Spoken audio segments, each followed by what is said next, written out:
నేడు నమస్తే తెలంగాణ వార్తాపత్రిక చూసినట్లయితే ఇక్కడ మనకు ప్రధానంగా కనిపిస్తున్నటువంటి వార్తలు. రైతును ముంచిన తుఫాను, కొనుగోలు కేంద్రాల్లో కొట్టుకుపోయిన ధాన్యం, రాష్ట్రంపై మొంద పంజా. రైతును ముంచిన తుఫాను అంటూ ఇక్కడ వార్త చూడొచ్చు. 30,000 ఎకరాల్లో పంట వర్షార్పణం. తుఫాను వచ్చినా సర్కారు మొద్దు నిద్ర. కొనుగోలులో నిర్లక్ష్యం, రైతుల దుఃఖం. విపత్తు సన్నద్ధతలో ప్రభుత్వం విఫలం. జిల్లాలకు జాడలేని ప్రత్యేకాధికారులు, ఎక్కడా దిక్కులేని పునరావాస కేంద్రాలు, ముంపు భయంతో వణుకుతోన్న ప్రజలు. ఉమ్మడి వరంగల్ను ముంచెత్తిన వాన, రైల్వే స్టేషన్లు, ట్రాక్లపైకి భారీగా వరద. రైళ్లు, బస్సుల రాకపోకలకు అంతరాయం. ఖమ్మం జిల్లాలో కొట్టుకుపోయిన వ్యాన్. సూర్యాపేటలో చెట్టు కూలి ఒకరు మృతి. శ్రీశైలం వద్ద విరిగిపడ్డ కొండ చర్యలు. పలు గురుకులాలను చుట్టుముట్టిన నీళ్లు. రాష్ట్రంపై మోందా తుఫాను పంజా విసిరింది. సోమవారం నుంచే మేఘాలు కమ్ముకొని మంగళ బుధవారాల్లో కురిసిన ఎడతెరిపి లేని వానలతో హైదరాబాద్ సహా పలు జిల్లాలు చిగురుటాకుల వణికిపోయాయి. కొనుగోలులో సర్కారు అలసత్వం కారణంగా భారీ వర్షాలకు కేంద్రాల్లో వడ్లు కొట్టుకుపోయి రైతులకు కన్నీళ్లే మిగిలాయి. రాష్ట్రంలో 30,000 ఎకరాల్లో పంట నష్టం వాటిల్లినట్లు వ్యవసాయ శాఖ ప్రాథమికంగా అంచనా వేసింది. ఉమ్మడి వరంగల్పై తుఫాను తీవ్ర ప్రభావం చూపింది. పలు జిల్లాలను వరద ముంచెత్తింది. రైల్వే స్టేషన్లు, ట్రాక్లు నీట మునిగి రైళ్ల రాకపోకలకు అంతరాయం కలిగింది. పలుచోట్ల రహదారులు తెగిపోయి రవాణా స్తంభించింది. 16 జిల్లాలకు ఫ్లాష్ ఫ్లడ్ ముప్పు పొంచి ఉన్నదని హెచ్చరించిన వాతావరణ శాఖ 3 జిల్లాలకు రెడ్ అలర్ట్ జారీ చేసింది. మోందా తుఫాను కారణంగా కురిసిన భారీ వర్షానికి నీట మునిగిన వరంగల్ రైల్వే స్టేషన్ చిత్రంలో చూడొచ్చు. 16 జిల్లాలకు పొంచి ఉన్న ఫ్లాష్ ఫ్లడ్ ముప్పు. 3 జిల్లాలకు వాతావరణ శాఖ రెడ్ అలర్ట్ అంటూ ఇక్కడ వార్త చూడొచ్చు. చేతికొచ్చిన దశలో సూర్యాపేట జిల్లా ఆత్మకూరులో భారీ వర్షానికి నీట మునిగిన వరి పంటను చూసి తల్లడిల్లుతోన్న రైతు. సిద్దిపేట మార్కెట్ యార్డులో వాన నీటిలో కండ్ల ముందే కొట్టుకుపోయిన వడ్లను దోసిలితో ఎత్తుకుంటోన్న మహిళా రైతు ఇక్కడ చిత్రంలో చూడొచ్చు. ఇది మోందా తుఫాను ఎఫెక్ట్. ఏసేస్తా, వారంలో బీఆర్ఎస్ క్యాడర్ లేకుండా చేస్తా అంటూ ఇక్కడ మరో వార్త కనిపిస్తా ఉంది. పార్టీ ఎదురీతతో అసహనంలో కాంగ్రెస్ అభ్యర్థి. బహిరంగంగానే మరోసారి నవీన్ యాదవ్ ధమ్కి. రౌడీ బిడ్డకు టికెట్ ఇస్తే ఇలాంటి బెదిరింపులే. జూబ్లీహిల్స్ ఓటర్లు బహుపరాకంటూ నెటిజన్ల సూచన. రౌడీ అనడం మాకు ఆశీర్వాదం అన్న పొన్నం. కాంగ్రెస్ అభ్యర్థి నవీన్ యాదవ్ ఉన్నత విద్యావంతుడు. అలాంటి వ్యక్తిని రౌడీ అంటున్నారు. ఆ తిట్లను ఆశీర్వచనంగా తీసుకుంటామంటూ బుధవారం గాంధీభవన్ లో మంత్రి పొన్నం ప్రభాకర్ వెల్లడించినట్టుగా ఇక్కడ చూడొచ్చు. అజార్కు పదవితో మైనార్టీలకు ఎర. మరోసారి తెరపైకి అజారుద్దీన్ పేరు. జూబ్లీహిల్స్ లో మైనార్టీ ఓట్ల కోసం కాంగ్రెస్ స్కెచ్. గతంలో ఇచ్చిన ఎమ్మెల్సీ కోర్టు కేసుతో పెండింగ్. ఎమ్మెల్సీ లేదు, జూబ్లీహిల్స్ టికెట్ దక్కలేదు. దీంతో ఉప ఎన్నికకు దూరంగా అజారుద్దీన్. బుజ్జగించేందుకు కేబినెట్ బెర్త్ ఆఫర్. రౌడీ బిడ్డ వర్సెస్ ఆడబిడ్డ అంటే ఇక్కడ మరో వార్త చూడొచ్చు. జూబ్లీహిల్స్ ఉప ఎన్నికలో కాంగ్రెస్ అమానవీయ రాజకీయం. మరణించిన గోపీనాథ్పై బురద జల్లేందుకు విఫల యత్నం. సునీత, గోపీనాథ్ కన్నీటిని అవమానించిన రాష్ట్ర మంత్రులు. నామినేషన్ తిరస్కరణకు గురయ్యేలా పలు విధాల కుట్ర. కుటుంబ విచ్ఛిన్నానికి తెర వెనుక పావులు కదుపుతోన్న నేతలు. ప్రజా తీర్పును ముందే ఊహించి కాంగ్రెస్ పార్టీ అడ్డదారులు అంటూ ఇక్కడ వార్త చూడొచ్చు. ఎన్నికల్లో రాజకీయ పార్టీలు పరస్పర ఆరోపణలు, విమర్శలు చేసుకోవడం సహజం. కానీ తొలిసారిగా జూబ్లీహిల్స్ ఉప ఎన్నికలో ఈ ప్రజాస్వామ్య స్ఫూర్తి కనమరుగైంది. బీఆర్ఎస్ అభ్యర్థి దివంగత ఎమ్మెల్యే మాగంటి గోపీనాథ్ సతీమణి మాగంటి సునీతకు అడుగడుగునా కాంగ్రెస్ ప్రభుత్వం ఆటంకాలు సృష్టించడమే కాకుండా ఆడబిడ్డ అని కూడా చూడకుండా అవమానిస్తోంది. చివరికి ఆమె కన్నీటిని కూడా రాజకీయానికి వాడుకొని మహిళల ఆగ్రహానికి గురైంది. ఓవైపు ఆడబిడ్డ భర్తను కోల్పోయి నెలలు కూడా గడవకముందే ప్రజలు ఆయనకు అప్పగించిన బాధ్యతను పూర్తి చేసేందుకు రాజకీయ క్షేత్రంలోకి అడుగుపెట్టింది. అసెంబ్లీ ఎన్నికల్లో తన భర్తను గెలిపించిన ఓటర్లు ఇప్పుడు ఆయన ఆశయాలను నెరవేర్చే బాధ్యతను తనకు అప్పగిస్తారనే నమ్మకంతో ప్రచారం చేస్తోంది. మరోవైపు ఒక రౌడీ షీటర్ బిడ్డ ప్రత్యర్థి మరణాన్ని దైవ నిర్ణయం అంటూ హేళన చేసే స్థాయికి దిగజారారు. ఆడబిడ్డ అని కూడా చూడకుండా అడుగడుగున అవమానాలు చేస్తోన్న మంత్రుల బృందం ఆయనకు మద్దతు పలుకుతోంది. అక్కడితో ఆగకుండా మరణించిన వ్యక్తిపై బురద జల్లడం, అడ్డగోలు కారణాలు చూపి నామినేషన్ తిరస్కరణకు గురయ్యేలా విశ్వ ప్రయత్నాలు చేసింది అంటే ఇక్కడ వార్త చూడొచ్చు. ఓటుతో దెబ్బ కొడితేనే కాంగ్రెస్ దయ్యం దిగొస్తది. 2 ఏళ్లలో ఒక్క ఇల్లు కూడా కట్టని ప్రభుత్వం హైడ్రాతో 1,00,000 ఇండ్లు కూల్చి పేదల పొట్టగొట్టింది. బఫర్ జోన్ లో ఉన్న పేదల ఇండ్లను వదిలి సామాన్యుల ఇండ్లపైకి బుల్డోజర్లను పంపి భయభ్రాంతులకు గురి చేసింది అంటే ఇక్కడ కేటీఆర్ వెల్లడించినట్టుగా ఇక్కడ వార్త చూడొచ్చు. జూబ్లీహిల్స్ లో ఓడిస్తేనే గ్యారంటీలు గుర్తుకొస్తాయి. దందాలు, లూటీలు తప్ప ఆ పార్టీ చేసిందేంది? మహిళల నుంచి నిరుద్యోగుల వరకు వంచన. ఒక్క ఇల్లు కట్టలేదు, 1,00,000 ఇండ్లు కూల్చారు. కేసీఆర్ హయాంలోనే 300 కాపులకు న్యాయం. వారిని ప్రోత్సహించిన ఘనత ఆయనదే అన్న కేటీఆర్. జూబ్లీహిల్స్ నుంచి బీఆర్ఎస్ లో చేరిన వారికి కండువా కప్పి ఆహ్వానిస్తోన్న కేటీఆర్. జూబ్లీహిల్స్ లో గులాబీదే గెలుపు. మాగంటి సునీత, గోపీనాథ్ వెంటే జూబ్లీహిల్స్ ప్రజానీకం. కాంగ్రెస్ పార్టీ కంటే బీఆర్ఎస్ కు 6% ఎక్కువ ఓట్లు. 10,000 ఓట్ల మెజార్టీతో మాగంటి సునీత గెలిచే ఛాన్స్. నవీన్ యాదవ్ వ్యవహార శైలితో దూరమైన బీసీ ఓటర్లు. రేవంత్ బుల్డోజర్ పాలనపై ప్రజల్లో తీవ్ర ఆవేశాలు. పోటీలో ఏమాత్రం ప్రభావం చూపలేకపోయినా బీజేపీ. చాణక్య స్ట్రాటజీ సంస్థ తాజా సర్వేలో వెల్లడి. సర్కారు గారడి, ప్రైవేటు నౌకరీ అంటూ ఇక్కడ మరో వార్త చూడొచ్చు. ప్రభుత్వ కొలువుల నోటిఫికేషన్లకు పాతర. నియోజకవర్గాల్లో ప్రైవేటు జాబ్ మేళాలతో సరి. జాబ్ క్యాలెండర్ను అటకెక్కించిన ప్రభుత్వం. నిరుద్యోగులకు రేవంత్ సర్కారు బడా దోకా అంటూ ఇక్కడ వార్త కనిపిస్తా ఉంది. ఇక కేసీఆర్ చేసిన సేవ అంటూ ఇక్కడ మరో వార్త చూడొచ్చు. బీఆర్ఎస్ పాలనలో రాకెట్ వేగంతో సర్వీస్ సెక్టార్ అభివృద్ధి. 2011-12లో జీఎస్వీఏలో సేవారంగం వాటా 52.8%. 2023-24 నాటికి సర్వీస్ సెక్టార్ 62.4%. దేశంలోనే మరే ఇతర రాష్ట్రం సాధించినటువంటి వృద్ధి రేటు. జాతీయ సగటు 54.5%తో పోల్చితే ఎంతో మెరుగ్గా రాష్ట్రం. కేంద్ర ప్రభుత్వ మేధో సంస్థ నీతి ఆయోగ్ నివేదికల్లో వెల్లడి. కేసీఆర్ తెచ్చిన టీ హబ్, టాస్క్ టీ వర్క్స్ కు ప్రశంసలు. 2023-24లో జీఎస్వీఏలో సేవారంగం వాటా 62.4%. ఇక అంతకు ముందు 54.5%, తేడా 7.9% అంటే ఇక్కడ చూడొచ్చు. 2023-24లో సేవా రంగంలో ఉద్యోగులు 34.8%, 29.7% నుంచి 34.8%కి పెరిగినట్టుగా ఇక్కడ చూడొచ్చు. ఇక తేడా 5.1%. ఇక ఇది తెలంగాణకు సంబంధించి జాతీయ సగటు చూసుకున్నట్లయితే. దేశ ఆర్థిక ప్రగతికి ఇంధనం లాంటి సేవా రంగంలో తెలంగాణ తొలి సీఎం కేసీఆర్ చేపట్టిన సంస్కరణలకు ఫలితం దక్కితే ఈ రంగంలో దేశంలో మరే ఇతర రాష్ట్రం సాధించని వృద్ధి రేటును తెలంగాణ నమోదు చేసినట్టు India service sector insights from GSVA trends and state level dynamics employment trends పేరిట కేంద్ర ప్రభుత్వ మేధో సంస్థ నీతి ఆయోగ్ తాజాగా వెల్లడించింది. ఇక కాలేజీలపై ఫీజులు అంటూ ఇక్కడ మరో వార్త చూడొచ్చు. బకాయిలు అడిగినందుకు విజిలెన్స్ తనిఖీలు. బంద్ నేపథ్యంలో కక్ష సాధింపు చర్యలు. ఫీజు రియంబర్స్మెంట్ అడిగితే తనిఖీలు. ఇంటర్తో పాటు వృత్తి విద్య కాలేజీలోనూ కళాశాలల ప్రమాణాలు, సిబ్బందిపైన ఆరా. సిఐడి, ఏసీబీ సాయం తీసుకోవాలన్న సర్కార్. ప్రభుత్వ తీరుపై యాజమాన్యాల ఆగ్రహం. వెనక్కి తగ్గేది లేదు, దేనికైనా సిద్ధమని ప్రకటన. ఫీజు రియంబర్స్మెంట్, ఉపకార వేతనాల బకాయిలను ప్రభుత్వం విడుదల చేయాలని రాష్ట్ర వ్యాప్తంగా బీఆర్ఎస్వీ ఆధ్వర్యంలో విద్యార్థులు బుధవారం ఆందోళన చేపట్టారు. కరీంనగర్ కలెక్టరేట్ వద్ద బీఆర్ఎస్వీ నాయకులను అరెస్టు చేస్తోన్న పోలీసులు. ఓటుతో దెబ్బ కొడితే కాంగ్రెస్ దిగొస్తుంది అంటూ ఇక్కడ వార్త చూడొచ్చు. జూబ్లీహిల్స్ లో ఓడిస్తేనే గ్యారంటీలు వస్తాయి. కాంగ్రెస్ చేసింది దందాలు, లూటీలే. బోనస్ పత్తాలేదు, పత్తికి దిక్కులేదు. ఒక్క ఇల్లు కట్టలేదు, 1,00,000 ఇండ్లు కూల్చారు. 42% కోటా పేరిట బీసీలకు దగా. కేసీఆర్ ప్రభుత్వ పాలనలోనే మున్నూరు కాపులకు న్యాయం. పదవులిచ్చి ప్రోత్సహించింది ఆయనే. బీఆర్ఎస్ వర్కింగ్ ప్రెసిడెంట్ కేటీఆర్ వెల్లడి. తెలంగాణ భవన్ లో బుధవారం జరిగిన మున్నూరు కాపుల ఆత్మీయ సమ్మేళనంలో పాల్గొన్న బీఆర్ఎస్ వర్కింగ్ ప్రెసిడెంట్ కేటీఆర్. చిత్రంలో గంగుల కమలాకర్, వద్దిరాజు రవిచంద్ర, పొన్నాల లక్ష్మయ్య, దాస్యం వినయ్ భాస్కర్ తదితరులు. ఇక యూరియా కోసం అరిగోస. కేసీఆర్ 10 ఏళ్ల పాలనలో ఉచిత కరెంటు, పెట్టుబడి సాయం, సాగునీరుతో సంతోషంగా ఉన్న రైతన్నలు రేవంత్ హయాంలో ఇబ్బందులు కూరుకుపోయారని కేటీఆర్ విమర్శించారు. పత్తి, ధాన్యం కొనుగోళ్లకు దిక్కులేదు. పంటల బోనస్ పత్తాలేదు. యూరియా బస్తా కోసం అన్నదాత అరికోసపడాల్సిన దుస్థితి నెలకొంది అని తూర్పారబట్టారు.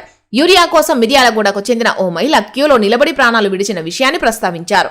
నాడు 24 గంటల కరెంటుతో వెలుగులు నిండిన తెలంగాణలో కాంగ్రెస్ రాగానే కరెంటు కటకట మొదలైందని విమర్శించారు. కేసీఆర్ పాలనలో నాట్లప్పుడు రైతుల ఖాతాల్లో పడ్డ రైతు బంధు కాంగ్రెస్ వచ్చిన తర్వాత ఓట్లప్పుడు పడుతోందని ఎద్దేవా చేశారు. రైతు బంధు రూపంలో 73,000 కోట్లు వేసిన ఘనత కేసీఆర్ కు దక్కితే 2 సార్లు ఎగ్గొట్టిన ఘనత రేవంత్ రెడ్డికి దక్కిందని తీవ్ర స్థాయిలో విరుచుకుపడ్డారు. గద్దెనెక్కగానే 2 లక్షల ఉద్యోగాలు ఇస్తామని ఎన్నికల ముందు ప్రగల్భాలు పలికిన రేవంత్ రెడ్డి 2 ఏళ్లలో కనీసం 6-7 వేల ఉద్యోగాలు కూడా ఇవ్వలేదు. కేసీఆర్ హయాంలో నోటిఫికేషన్లు ఇచ్చి రాత పరీక్ష పెట్టి ఫలితాలు విడుదల చేస్తే కాగితాలు ఇచ్చిన రేవంత్ రెడ్డి తన ఘనతగా చెప్పుకోవడం సిగ్గుచేటన్నారు. కేవలం 7,000 ఉద్యోగాలు ఇచ్చిన కాంగ్రెస్ సర్కారు నిస్సిగ్గుగా 60,000 ఇచ్చామని గొప్పలు చెప్పుకుంటోందని కేటీఆర్ ఎద్దేవా చేశారు. అజార్కు పదవితో మైనార్టీలకు ఎర. మరోసారి తెరపైకి అజారుద్దీన్ పేరు. జూబ్లీహిల్స్ లో మైనార్టీ ఓట్ల కోసం కాంగ్రెస్ స్కెచ్. గతంలో ఇచ్చిన ఎమ్మెల్సీ కోర్టు కేసుతో పెండింగ్. ఎమ్మెల్సీ లేదు, జూబ్లీహిల్స్ టికెట్ దక్కలేదు. దీంతో ఉప ఎన్నికకు దూరంగా అజారుద్దీన్. జూబ్లీహిల్స్ నియోజకవర్గంలో సీఎం రేవంత్ రెడ్డి మంగళవారం నిర్వహించిన ప్రచార సభ అట్టర్ ఫ్లాప్ అయ్యిందనే చర్చ జోరుగా జరుగుతోంది. ఈ సభకు నియోజకవర్గంలోని మైనార్టీల నుంచి మద్దతు కరువైంది. దీంతో సీఎం రేవంత్ రెడ్డితో పాటు కాంగ్రెస్ అధిష్టానంలో కలవరం మొదలైంది. మైనార్టీల మద్దతు లేకుండా జూబ్లీహిల్స్ ఉప ఎన్నికల్లో గట్టెక్కడం ఎలా అన్న ప్రశ్న వారిని తొలిచివేసింది. దీంతో రాత్రికి రాత్రి సీఎం రేవంత్ రెడ్డి మైనార్టీలను ఏ విధంగా మచ్చుక చేసుకోవాలనే అంశంపై అధిష్టానం పెద్దలతో సుదీర్ఘంగా చర్చించినట్టు తెలిసింది. అధిష్టానం ఆదేశాలతో తెల్లారేసరికి స్థానిక నేత అజారుద్దీన్ కు మంత్రి పదవి ఇవ్వాలని నిర్ణయం తీసుకున్నట్టు తెలిసింది. ఈ మేరకు పార్టీ ప్రభుత్వ పెద్దలు మీడియాకు లీకులు ఇచ్చారు. అజారుద్దీన్ శుక్రవారం మంత్రిగా ప్రమాణం చేస్తారన్నది లీకుల ఉద్దేశం. అజారుద్దీన్ కు మంత్రి ఇవ్వడం ద్వారా నియోజకవర్గంలోని మైనార్టీలను మచ్చిక చేసుకుని వారి ఓట్లకు గాలం వేయాలని పార్టీ పెద్దలు భావిస్తున్నట్టు కాంగ్రెస్ లో చర్చ జరుగుతోంది. ఇక ఏసేస్తా వారం రోజుల్లో బీఆర్ఎస్ క్యాడర్ లేకుండా చేస్తా అంటూ వచ్చినటువంటి వార్తకు సంబంధించి పూర్తి సమాచారం చూడొచ్చు. పార్టీ ఎదురీతతో మరింత అసహనంలో కాంగ్రెస్ అభ్యర్థి, బహిరంగంగానే మరోసారి నవీన్ యాదవ్ ధమ్కి. జూబ్లీహిల్స్ ఉప ఎన్నికలో కాంగ్రెస్ అభ్యర్థిగా బరిలోకి దిగిన చిన్న శ్రీశైలం యాదవ్ కుమారుడు నవీన్ యాదవ్ ధమ్కీల మీద ధమ్కీలిస్తున్నారు. ఇటీవల బీఆర్ఎస్ క్యాడర్ ను ఉద్దేశించి గల్లీ దాటరు, ఇంటిని చూడరు అంటూ బెదిరించిన ఆయన తాజాగా గులాబీ క్యాడర్నే లేకుండా చేస్తానని బెదిరించిన వీడియో సోషల్ మీడియాలో వైరల్ అవుతోంది. ఉప ఎన్నిక నేపథ్యంలో పోలీసులు ఇటీవల చిన్న శ్రీశైలం యాదవ్ ను బైండ్ ఓవర్ చేశారు. దీనిని జీర్ణించుకోలేకపోతున్న నవీన్ యాదవ్ కొన్ని రోజులుగా బహిరంగంగా బెదిరింపులకు దిగుతున్నారు. తనపై ఎలాంటి కేసులు లేవని ఆయన అందరినీ నమ్మించే ప్రయత్నం చేస్తున్నారు. ఆయనపై 7 కేసులు ఉన్నాయనే విషయం సోషల్ మీడియాలో చక్కర్లు కొడుతోంది.